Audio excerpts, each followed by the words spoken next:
Bienvenue à l'Exponentialiste, une émission pour ceux qui veulent vraiment aller plus loin avec Dieu, qui ont soif de plus et qui veulent entrer dans leur destinée. Ici Luc Dumont, je suis vraiment heureux de te retrouver aujourd'hui. On va parler de comment porter beaucoup de fruits. Nous sommes appelés, toi et moi, à porter énormément de fruits et plus nous allons porter des fruits dans notre vie, plus ça va ouvrir des chemins absolument exceptionnels à notre vie. Alors, reste jusqu'à la fin de cette vidéo parce qu'on va comprendre, on va découvrir, on va dévoiler d'une certaine façon comment porter beaucoup de fruits dans notre vie. Je veux investir en toi et c'est pour ça que j'ai créé différentes masterclass et aujourd'hui, je veux t'en offrir une gratuite qui s'appelle « Comment atteindre les sommets de ta vie ». Dieu veut t'amener dans des nouvelles altitudes. Il a des sommets préparés pour toi. Il y a une élévation. Je déclare l'élévation sur ta vie dans la prochaine année. Cette masterclass va vraiment t'aider. Le lien apparaît au bas de cette vidéo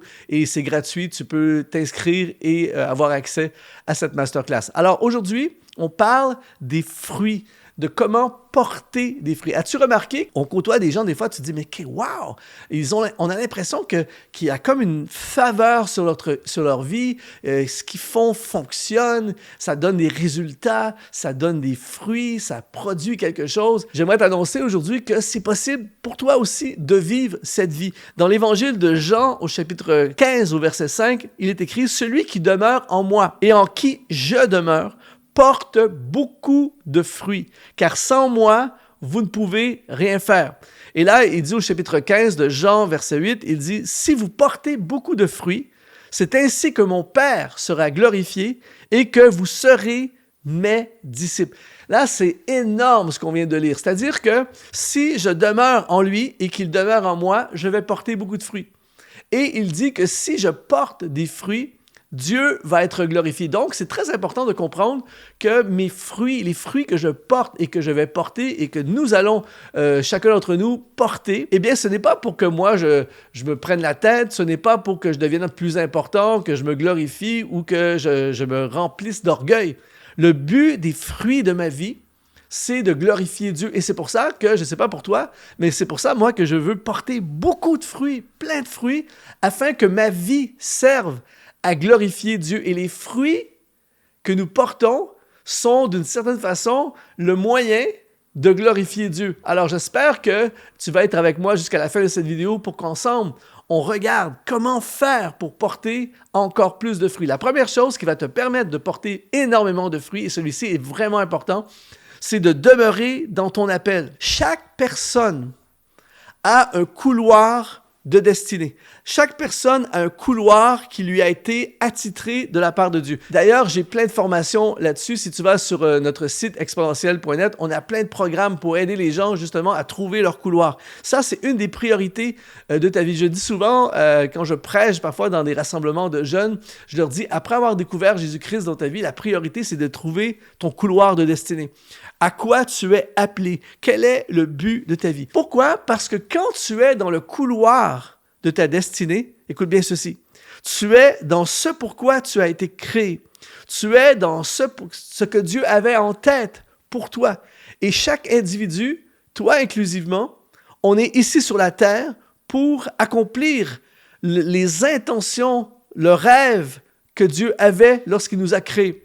Donc, et c'est là le punch. Quand je suis dans mon appel, quand je suis dans ma destinée, quand je suis dans ce pourquoi j'ai été créé, eh bien, je suis dans la volonté de Dieu. Je suis dans le rêve de Dieu pour ma vie. Je suis dans ce que Dieu avait imaginé pour moi. Donc, inévitablement, quand je suis dans ce couloir, il y aura énormément de fruits parce que je suis en train de faire ce que Dieu veut. Par exemple, tu prends la chanteuse que Dieu a créée, elle lui a donné les dons, tout ce qu'il faut pour qu'elle chante et que sa voix résonne un peu partout dans le monde et que des vies soient transformées, que des gens soient touchés profondément à cause de son talent, à cause de sa voix. Si cette chanteuse décide de démarrer un business et ne chante pas, ben je ne sais pas s'il y aura vraiment des grands fruits à ce qu'elle va faire. Mais si elle décide de consacrer, de dédier sa vie à chanter pour la gloire de Dieu, eh bien, elle est en train de faire exactement ce que Dieu avait en tête pour elle. Alors, c'est sûr qu'il va y avoir des fruits. C'est sûr que ça va produire des résultats. Et très souvent,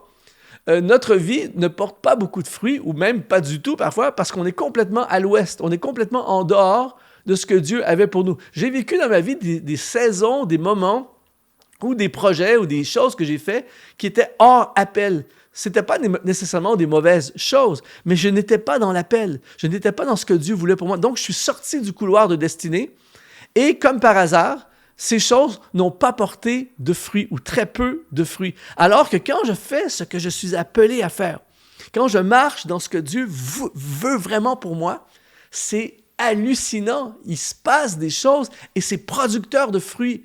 Alors, je veux t'appeler aujourd'hui, toi aussi, si tu veux porter beaucoup de fruits, à demeurer dans ton couloir, dans ton appel. Vraiment, consacre ta vie à ce à quoi tu es appelé et regarde bien les fruits qui vont générer, que ça va générer, qui vont venir à l'existence. Donc ça, c'est la première chose. La deuxième chose, c'est recherche la vie de l'esprit. Dans Galates, au chapitre 5, au verset 22, il dit « Le fruit de l'esprit, c'est l'amour, la joie, la paix, la patience, la bonté, la bénignité, la fidélité, la douceur et la tempérance. » Ici, on parle des fruits de l'esprit. Et le mot fruit ici, c'est le mot grec karpos. Et karpos veut dire descendant ou dérivé. En d'autres mots, le produit dérivé, la descendance de l'esprit, ce sont toutes ces choses. Donc, quelqu'un qui décide de vivre une vie de l'esprit, c'est-à-dire que moi, je décide que je veux laisser toute la place dans ma vie à l'esprit. Je veux vivre la vie de l'esprit. Je veux laisser la place à l'action, à l'œuvre de l'esprit. Eh bien, je vais produire des fruits. Tout à coup, je vais dégager beaucoup d'amour. Je vais avoir de la joie. Je vais avoir de la paix. Je vais avoir de la patience. C'est toute la liste qui est là. Pourquoi? Parce que ce sont des dérivés de l'esprit. Si tu veux savoir si quelqu'un marche dans l'esprit, tu dois avoir ces choses dans sa vie. Remarque bien que ces choses changent les gens autour de nous, impactent notre ministère, notre carrière, notre vie de tous les jours, notre famille. Quelqu'un qui marche avec ses fruits va définitivement se démarquer dans la société. Un employé dans une société quelconque qui porte les fruits de l'esprit va être, son patron va remarquer, son patron va être touché, et cette personne aura des promotions, il y a des portes qui vont s'ouvrir, il va y avoir des faveurs, il va se passer plein de choses parce que tu portes les fruits de l'esprit. Alors je veux t'encourager aujourd'hui, alors que toi et moi, on veut vraiment porter des fruits, eh bien cherche l'esprit, cherche la vie de l'esprit. Prie cette prière, Seigneur, je veux porter des fruits, je veux la joie, je veux la paix, je veux les karpos de l'esprit, je veux être quelqu'un qui porte des fruits. La troisième chose qui va te permettre de porter beaucoup de fruits, c'est de soit entourer des bonnes personnes.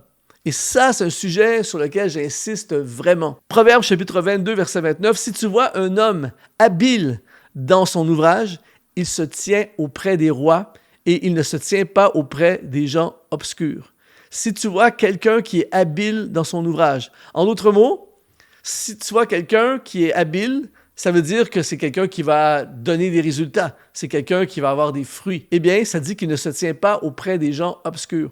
Et ça, c'est une chose que j'ai expérimentée dans ma propre vie et que j'ai vu arriver dans la vie de plein de gens autour de moi au fil des ans. C'est-à-dire que c'est très rare que tu vas avoir quelqu'un qui fréquente des gens, des personnes qui ne portent pas de fruits ou peu de fruits, tout à coup, eux en porter. Je te donne un exemple encore plus concret. Disons que tu es dans le ministère et que peu importe c'est quoi ton ministère, tu es dans le ministère et tout ton entourage sont d'autres ministères qui ne fonctionnent pas. Des ministères qui vont nulle part, des ministères qui ne portent pas de fruits. Si ton entourage, ce sont ces personnes et que tu es constamment avec ces personnes, je suis désolé de te dire ça aujourd'hui, mais tes chances de porter des fruits sont faibles.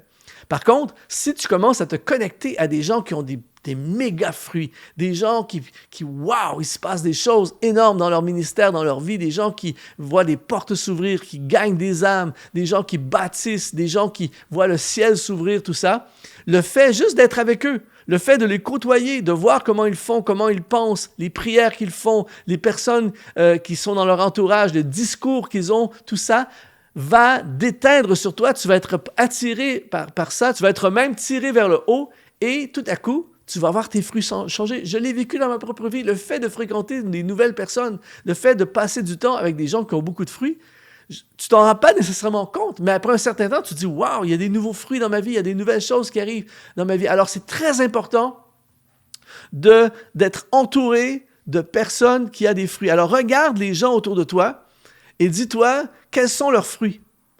Qui porte-t-il des fruits? Porte-t-elle des fruits? Et si tu vois quelqu'un qui ne porte pas de fruits, eh bien, l'idée, ce n'est pas de juger les gens, de rejeter les gens, de mépriser les gens. L'idée, c'est simplement de dire, moi, je veux porter des fruits. Alors, je vais me connecter et passer du temps de qualité avec plein de gens qui portent des fruits dans leur vie. Et inévitablement, moi aussi, je vais porter des fruits. La quatrième chose qui va te permettre de porter beaucoup de fruits, c'est soit dans le bon environnement. J'enseigne énormément sur l'environnement, j'en parle dans mes formations, la puissance de l'environnement, mais ton environnement affecte directement tes fruits. J'étais, il y a quelque temps de ça, dans le sud-ouest de la France, dans la région de Bordeaux. On est allé dans un restaurant et nous étions juste à côté de Château Pétrus. Si tu connais le vin, tu sais que les bouteilles de Pétrus sont des bouteilles excessivement chères. Des fois, 1500, 2000, 3000 euros, peut-être plus même. Je ne suis pas un expert, mais c'est très, très, très cher pour avoir une bouteille de Pétrus. Et là, d'où j'étais, j'ai même fait un vlog là-dessus, d'où j'étais, on pouvait voir les vignes. On m'expliquait qu'il y a tout un système pour protéger l'environnement de ces vignes. S'il fait trop froid, il y a des systèmes pour réchauffer. S'il fait trop chaud, il y a des systèmes d'irrigation, d'arrosoir, tout ça. Et ce qui est fou, c'est que dans cette terre-là, dans une certaine zone, eh bien, c'est là c'est là que les raisins poussent pour le Pétrus. Et tu fais juste quelques centaines de mètres, et là, tout à coup, tu tombes avec des vignes qui donnent des bouteilles de vin à 20 euros. 20 euros, 1500 euros. Et la différence, c'est l'environnement. Il y a quelque chose de spécial dans cet environnement. Alors, spirituellement, c'est la même chose pour toi et la même chose pour moi. Il y a des environnements qui sont favorables à l'expression de mes fruits, au développement de mes fruits. Il y a des environnements où je porte plus de fruits. Quand je le vis parfois, je vais prêcher dans certains environnements et ça donne plus de fruits que dans d'autres environnements. Il y a des géographies spirituelles, il y a des contextes, il y a avec certaines personnes, certains groupes de personnes, mais c'est très important d'étudier l'environnement dans lequel tu es en ce moment parce que cet environnement peut maximiser, propulser, donner vie à tes fruits ou bien, malheureusement, ça peut tuer tes fruits. Il y a des plantes, par exemple, il y a des arbres, si tu les plantes dans certaines terres, ils vont mourir. Oui, ils ne pourront pas grandir, ils cessent de grandir. Alors, c'est peut-être l'explication à beaucoup de personnes. Le fait que je ne porte pas de fruits ou peu de fruits, souvent, c'est connecté à mon environnement. Alors, c'est pour ça que parfois, il faut déménager. C'est pour ça parfois qu'il faut changer de contexte, changer d'emploi, changer même parfois, il faut changer d'église. Et là, je ne suis pas en train de dire que tu dois quitter ton église, mais il y a des églises et des genres d'églises qui permettent davantage de développement de tes fruits. Alors, la question, ce n'est pas est-ce que ça, c'est une bonne église ou ça, c'est une mauvaise église. La question, c'est est-ce que je suis dans l'environnement qui permet le développement des fruits que Dieu me donne de porter. Pourquoi? Parce que l'objectif, c'est de porter beaucoup de fruits. Si tu es intéressé à aller encore plus loin, je t'invite à la masterclass Comment atteindre les sommets de ta vie. Le lien est au bas de cet écran et tu peux rejoindre cette masterclass pour aller encore plus haut et encore plus loin avec le Seigneur. Ici Luc Dumont, ça a été vraiment un plaisir de passer ces quelques minutes avec toi et je te dis, sois exponentialisé.